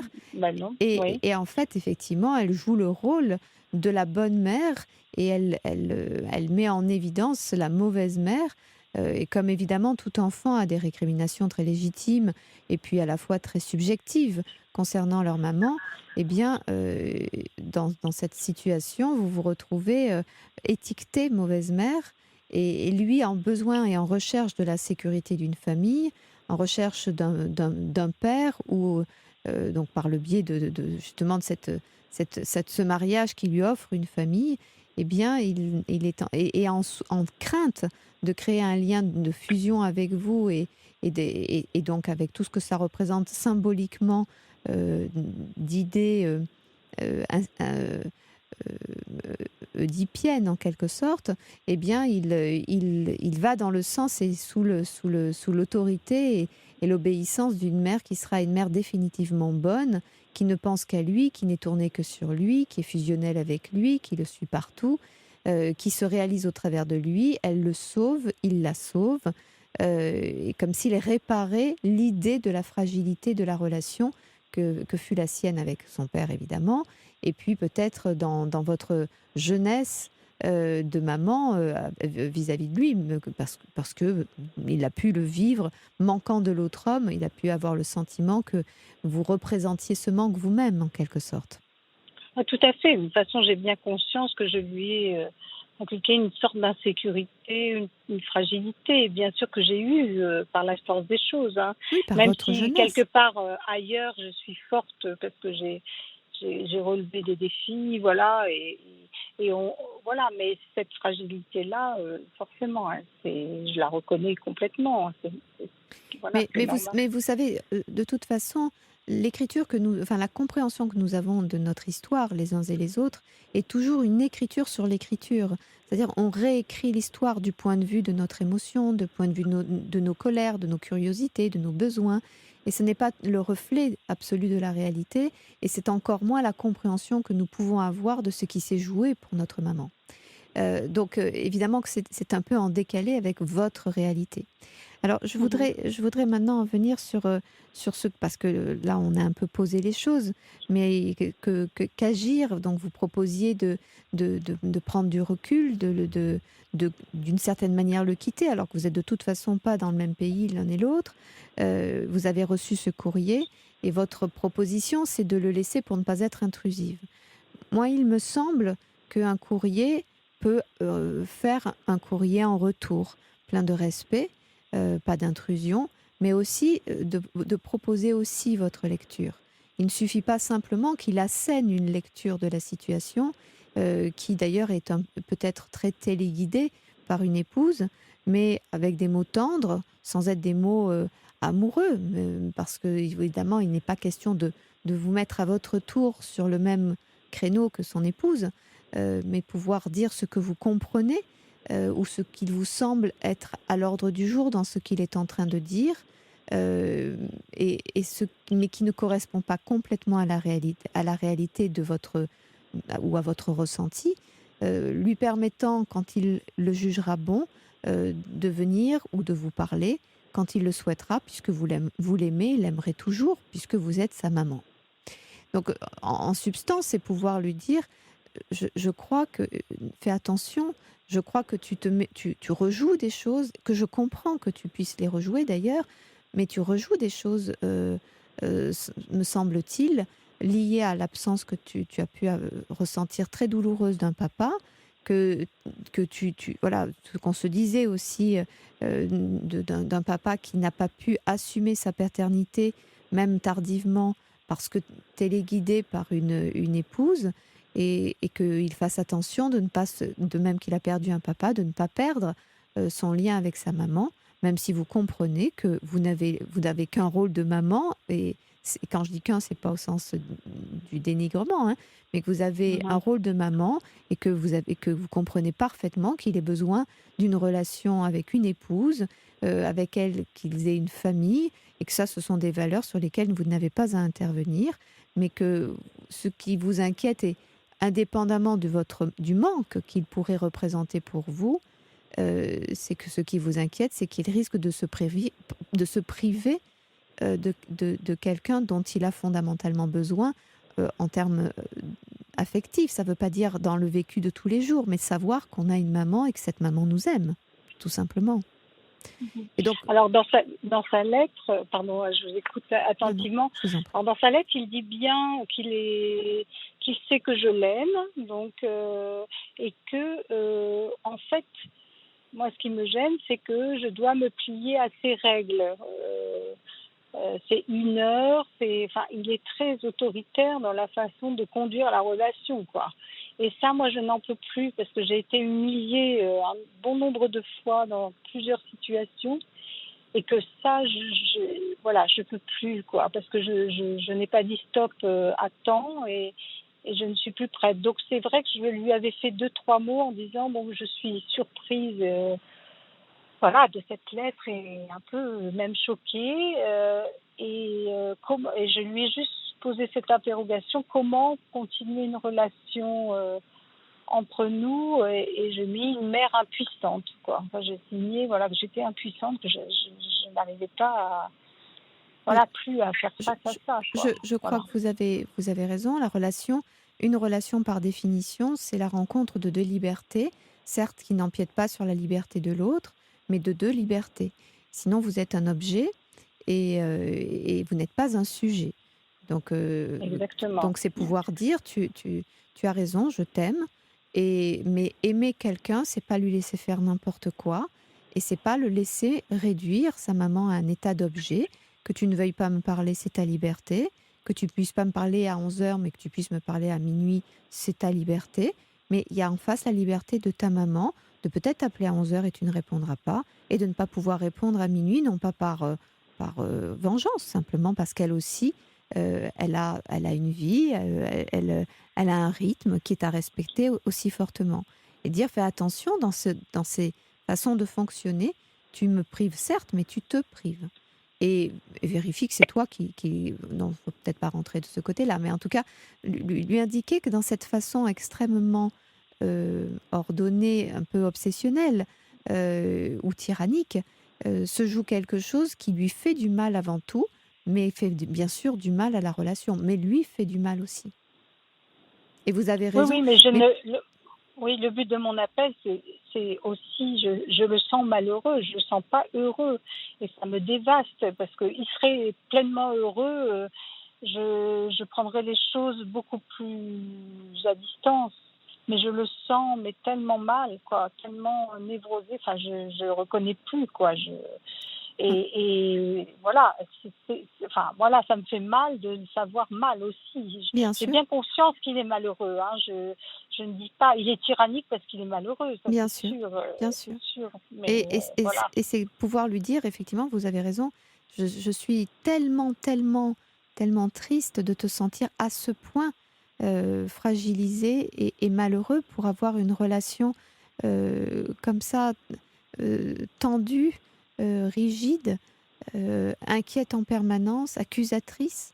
Le fait est que tu dis une chose qui est très juste, c'est que je t'aime et sache que je suis là si tu veux bien de mon aide. Je crois qu'il vous faut prendre une position de maman, pas en rivalité avec son épouse, en disant votre inquiétude, pas nécessairement que vous en êtes vous dévasté, parce que le but c'est pas que l'autre ait un pouvoir de vous faire du mal par le mal qu'il se fait lui-même, mais que ça vous inquiète considérablement, que vous êtes là pour l'aider, que vous êtes là peut-être pour échanger quand il le sentira, il le jugera bon, que vous espérez que ça ne sera pas dans 107 ans, parce que le temps file, le temps passe, et après on n'a plus que ses larmes pour pleurer pour tout ce qu'on a loupé en fait. Mais quand je lui dis ça, le temps passe, ou vraiment 3 mots, ça le met dans un état épouvantable. Euh, voilà, je mets le temps passe dans des petits mots avant qu'on se faisait beaucoup plus de façon plus fluide, et ça le met dans un état. Mais qu'est-ce que tu veux dire par là? Mais ils se sont agressés par voilà. Donc j'avoue que les mots me manquent. Donc j'entends bien ce que vous dites. Hein, et c'est ou alors si je dis bon voilà je suis désespérée, il va me dire bah, tu parles de toi. C'est pour ça que je vous Voilà. dis de ne pas dire que vous êtes désespéré. Voilà, il Je faut suis pas que je le inquiète dise. pour toi. Ouais. Je Faut suis pas que je le dise. voilà, Ouais, ouais, je suis ouais. inquiète pour toi. Moi, j'ai fait ma vie, je poursuis ma vie, mais il ne me semble pas que tu sois un homme heureux et cela m'inquiète beaucoup. Parce que si tu étais heureux, tu aurais plus de souplesse. Nous n'habitons pas la même ville, nous n'habitons pas le même pays. Tu ne m'as pas sur le dos, il n'y a pas de conflit majeur. Si tu étais heureux, tu vivrais ta vie. Le cas échéant, on se ferait un petit coucou, mais ça ne viendrait pas bousculer ton existence. Pour que tu aies besoin de prendre le temps d'une écriture qui ne fait pas suite à un événement majeur, si ce n'est ce fameux Noël, mais où tout d'un coup, c'est comme si c'était déjà trop d'avoir passé une soirée ensemble, c'est qu'il y a quelque chose qui ne va pas et cela m'inquiète pour toi. En fait, il ne faut pas, parce que, vous voyez, c'est dire je suis inquiète, mais pas moi je suis inquiète et je vais mal, c'est je suis inquiète pour toi. Mhm. Oui, oui, ça c'est peut-être l'erreur que j'ai faite quand j'ai répondu en disant je suis choquée. Il a dû le prendre mal parce que je crois que c'était un effort d'écrire tout ça. Je ne sais pas ce que vous pensez de quand il me dit ça y est, j'ai compris, je vais arrêter de te prendre pour quelqu'un que enfin, je sais plus comment Qu'on dire, idéalise. mais une autre personne que ce que je pense, ce que j'aimerais que tu sois, ou Alors, vous ouais. pouvez lui répondre, tu sais, on idéalise toujours les autres à l'orée de de nos blessures et de nos manquements. Et évidemment que les parents sont toujours décevants parce qu'ils ne sont pas cette idéalisation. Mais c'est heureux parce que s'ils étaient idéaux, on n'arriverait jamais à la cheville de nos parents. Il faut qu'on les sente un peu idiots, comme disait Ferenczi, qu'on les trouve idiots pour avoir le droit de cheminer, de grandir et d'avoir des projets de les dépasser. Donc, je fais de mon mieux. J'ai peut-être pas bien fait. Je ne suis peut-être pas idéale. Je ne suis en tout cas pas ce que tu as idéalisé. Mais tu peux aussi faire avec les gens non idéaux, ce qui te permet de faire toi-même avec toi-même. Parce que sinon, vous comprenez bien que si on rejette les gens qui ne sont pas parfaits, on ne peut pas vivre avec soi parce qu'on ne sait que trop qu'on ne l'est pas soi-même. Mhm. Ouais, ouais. Voilà, Sylvie. Mais moi, j'ai l'impression de l'avoir toujours encouragée, félicitée. J'ai toujours été positive et j'ai jamais été contre. Et j'ai l'impression que maintenant, c'est trop tard. Je n'ai pas dit assez mon avis sur quelque chose.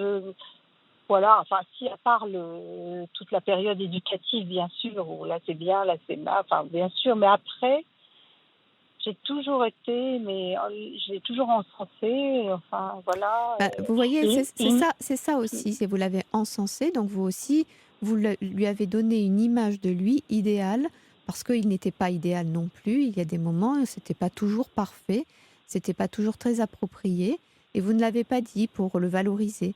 Mais du coup, quand il se regarde dans la glace de la vie et des relations sociales, il n'est pas exactement ce que vous lui avez promis de lui-même. Vous savez, tout à fait. c'est un peu l'enfant qui tient une raquette de tennis et on dit il sera un champion. Bah, après, Mhm. il se confronte au cours de tennis et il voit bien qu'il n'est pas un champion. Il en veut aux parents de lui avoir fait croire qu'il pouvait l'être. Ah oui, eh ben, ça m'éclaire ce que vous me dites parce qu'il m'a dit en fait, j'ai été gentil pour te faire plaisir.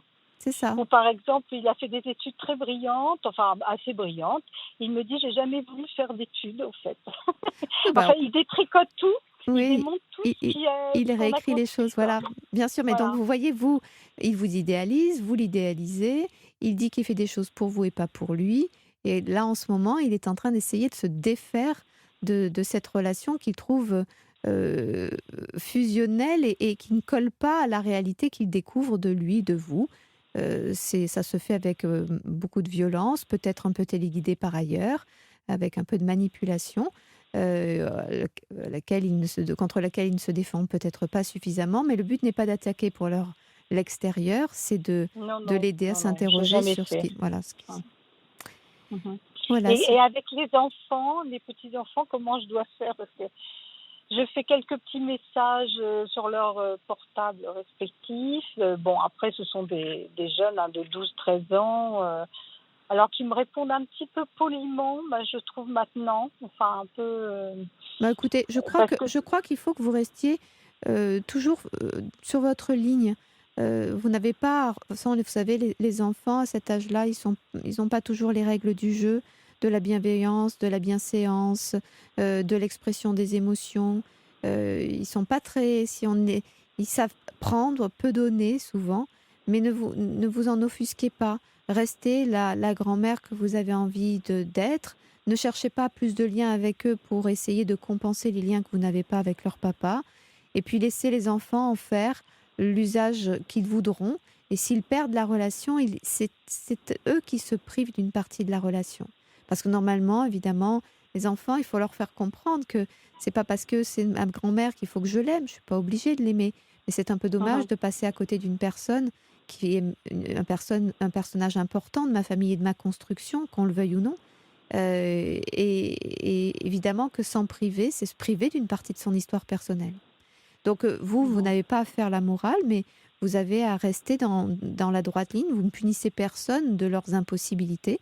Vous restez une grand-mère qui souhaite des anniversaires, qui a vu quelque chose qui vous faisait penser à l'un ou à l'autre, et qui du coup le dit, qui va faire un clin d'œil sur un sujet ou sur un autre, pas de façon plus appuyée ou exagérée maintenant, mais juste pour pouvoir rester à votre... pour que personne ne vous empêche d'être qui vous êtes, une maman et une grand-mère. Point. Après, ils sauront Mhm. en faire eux-mêmes bon usage ou pas.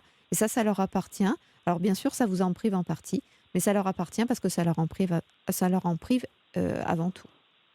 Mhm. Voilà, Sylvie. D'accord. Ben, merci beaucoup. Hein, merci de votre avis sur cette histoire. Je vous en prie, Et je je vous vous souhaite souhaite bon courage. un bel été aussi. Je vous souhaite bon courage parce que évidemment c'est extrêmement douloureux et Oui, très ingrat. oui, effectivement, oui, oui. Merci beaucoup. Au, Merci. au revoir, Au Sylvie. revoir. Bonne soirée. Bonne Merci. soirée. Catherine Blanc est à votre écoute sur Europe 1. Bonsoir Jean-Bernard. Bonsoir Catherine, ça va bien? Je vais bien, je vous remercie. Je suis un peu désolée parce que je vois que nous n'avons pas beaucoup de temps.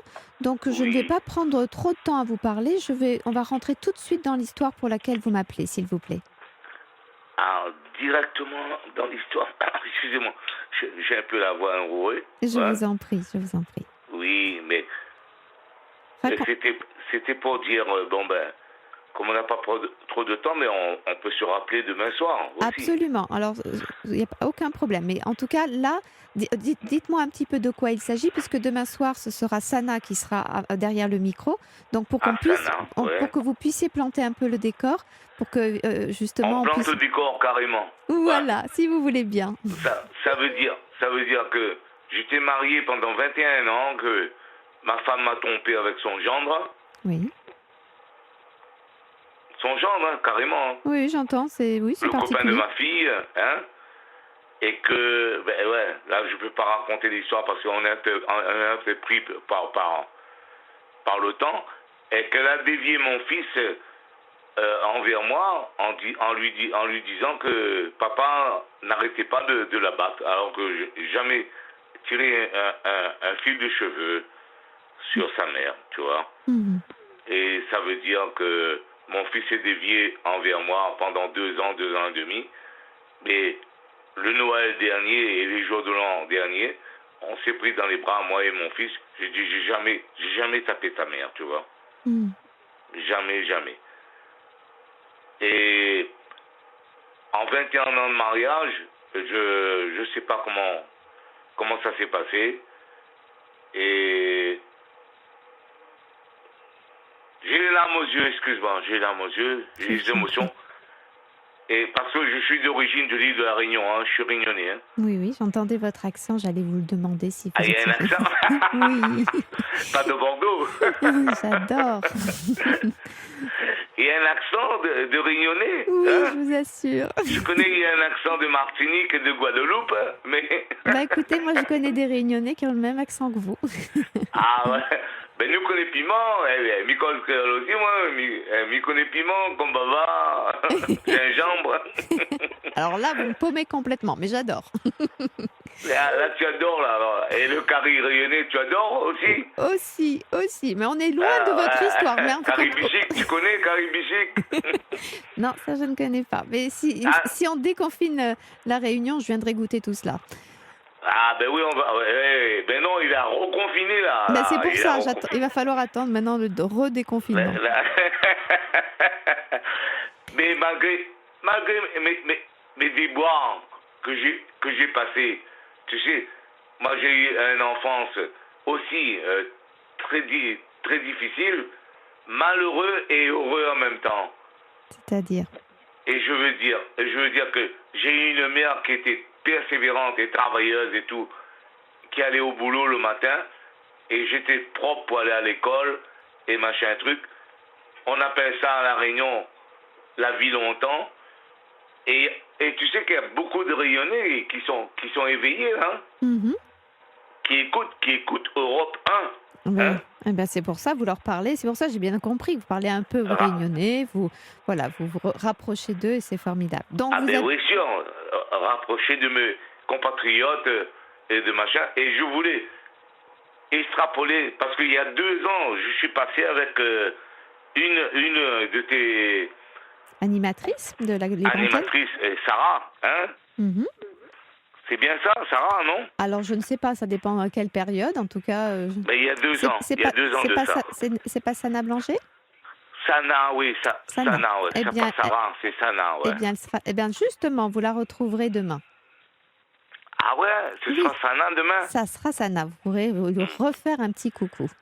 Oui, et je ferai un petit coucou, et puis, essayer de passer, et puis, de dire à vos collègues, demain, j'aimerais passer, Vous pour parler de mon passé. Il y a 2 ans que j'ai dit à Sana, c'est Sana, c'est ça? C'est ça. Et que Sana, après mes 21 ans de mariage, et que ma femme est partie avec son gendre, et que moi j'ai pété les plombs, et puis je me suis rattrapé quand même. Alors, péter les plombs, ça veut dire quoi? Ça veut dire tomber dans une dépression? Ça veut dire être agressif? Ça veut dire tomber dans l'alcool? Ça veut dire quoi? Ah, ben aussi. L'alcool, mais pas la drogue, hein. Pas la drogue. L'alcool, et puis, interné carrément en hôpital psychiatrique. Parce que vous avez fait une forte dépression. Tu vois qu'on a un peu le temps de parler. Mais bien sûr, on a encore 6 minutes. Ah 6 minutes, c'est bon. On va pas commencer à compter le compteur, sinon on n'aura plus le temps. Donc parlons.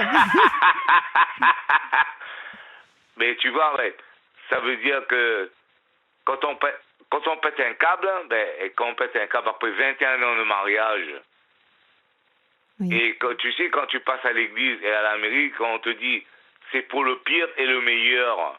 Oui. Je ne sais pas si tu es passé dans ce moment-là. On espère que c'est plutôt pour le meilleur. Ben ouais, toujours. Mais moi, c'était pour l'éternité, moi. Eh oui. Et après, quand tu as une femme, excuse-moi le mot, mais qui est un peu folle, qui est un peu machin, et qui prend son gendre pour amant, hein, on va dire ça comme ça. Oui, puisque c'est ça. Là, tu auras des appels là, sur Internet, là. Il y aura des appels qui vont péter, là, on va dire ça comme ça. Et que tu te retrouves 3 mois et demi interné en hôpital psychiatrique à Bordeaux, et tu peux te dire dans ta tête, qu'est-ce qui se passe? Est-ce que je me jette dans la Garonne? Est-ce que, je prends une corde, je me mets une ficelle et je me pends? Ça aurait été une mauvaise idée. Non. Et quant à la foi, quand tu crois en Dieu, et là je parle à ceux qui sont croyants et machin truc, tant qu'il y a la vie, il y a l'espoir. Et puis ça a permis aussi, ce qui est important, c'est que ça a permis les retrouvailles avec votre fils, parce que sinon votre fils serait resté sur les seuls dires de votre femme. Donc, oui. Mais j'ai pas que mon fils, hein. Non. J'ai fait 3 enfants avec elle. J'ai 2 filles, 2 magnifiques filles qui sont très belles, hein. Qui s'appellent Valérie, la première, la deuxième Betty, Bernadette, et mon fils qui s'appelle Josué. D'accord. Bon, ils sont très contents, on les salue tous les 3. Et les 3, ils sont très, très, très, très, très contents de leur père qui ont rebondi. Voilà, on va dire ça comme ça. Ça, c'est sûr. Vous savez, il n'y a rien de plus fantastique que de mesurer la capacité de se relever quand on a mis le genou à terre. Il y a quelque chose d'absolument merveilleux. Parce que moi, j'ai pas mis un genou à terre, moi, vous avez madame. Mis 2. Excusez-moi de te dire, madame, mais je vais te dire, Catherine, je vais te dire quelque chose. Jésus, il a tombé 3 fois sur le chemin de croix. Sur le chemin de croix, oui. 3 fois, il a tombé. Mais moi, j'ai tombé 5 fois, moi. Et je me suis toujours relevé. Eh bien, c'est merveilleux. Et je vais donner un conseil à tous les gens qui battent leurs femmes et qui assassinent leurs femmes et machin truc. Là, je vais parler en créole, là, par contre, parce qu'il y a des Réunionnais qui m'entendent. Alors, si c'est pour les Réunionnais, allons-y. Mais rapidement, là, il nous reste de moins en moins de temps. Hein. Oui. Lève à autres, les gars. Lève à autres. Arrête tape autres femmes. Lève à autres, les gars. La vie continue. La vie continue. Et en perdant une, retrouve-en 10. Voilà. Bon. Voilà. Donc, Jean-Bernard, j'ai bien compris que vous avez évidemment déchanté sur cette histoire qui aurait dû être éternelle et qui s'est avérée être d'une grande cruauté. Ah ben oui, après 21 ans de mariage, et puis ça fait 15 ans que je suis divorcé, ben maintenant je me porte bien. Et comme me dit dans le proverbe, vaut mieux être seul que mal accompagné, tu vois? Exactement. Puis ça permet justement de ne pas être encombré d'une relation qui ne va pas pour pouvoir établir des relations de qualité avec ses enfants. Tout à fait. T'as bien raison, hein? Voilà. Excuse-moi d'avoir tutoyé, parce que tu sais, à l'île de la Réunion, on se tutoie voilà. au bout d'un quart d'heure. Hein? C'est ça. Et donc, je trouve ça très flatteur. Donc, merci beaucoup, Jean-Bernard. Merci beaucoup. Et demain, ce sera Sarah, hein, c'est ça? Ça ne sera pas Sarah. Il faut arrêter de la renommer comme ça. Ça sera Sana Blanger. Ça sera Sana Blanger. Sana. Exactement. Il faut que je le marque. Tu sais, à 60 ans, on commence à avoir des trous de mémoire. Pas tant que ça, puisqu'on se souvient de son histoire, y compris malheureuse. Donc malheureusement, on n'a pas suffisamment de trous de mémoire. Donc mais il y en a un petit peu. En tout cas, demain, ce sera Sana qui pourra accueillir votre histoire, que vous puissiez et qui mais pourra plus en faire longuement, parce que là j'étais abrégé, comme on dit là. Là, j'étais abrégé, là. C'était un petit côté apéritif. Voilà. Donc Un petit côté apéritif. Voilà. Demain, ça sera le plat de résistance. Je vous dis, Jean-Bernard, bonsoir. Demande-nous boire un petit rhum arrangé, alors, c'est ça? C'est ça. N'en buvez pas trop avant de parler à Sana. Je vous souhaite, Jean-Bernard, une très bonne soirée. Et puis, toi aussi, je te souhaite une bonne soirée, Catherine. Et au revoir et très bonne nuit à vous. Et t'as vu comment je dis ton prénom? Catherine. Oui, Catherine, exactement, comme on le dit dans le sud. À bientôt, Jean-Bernard. À Bordeaux, c'est pour ça. Au revoir, Jean-Bernard. Au revoir, Catherine. Bien, c'est sur cette bonne humeur que nous nous quittons. Toutes les bonnes choses ont une fin, puisque ce soir, donc, vous l'avez compris, c'était ma dernière libre antenne pour cet été. Mais pour ouvrir la voie à d'autres bonnes choses, d'autres belles émissions pour vous et quelques vacances pour moi. J'ai été très heureuse de ces soirées passées à votre écoute et tiens à vous remercier de votre confiance.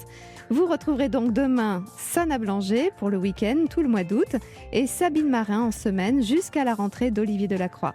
Je vous souhaite à tous et toutes une bonne continuation et de l'ordre, suffisamment d'ordre nécessaire à vos vies pour un peu de calme et de confort malgré les tempêtes ça et là.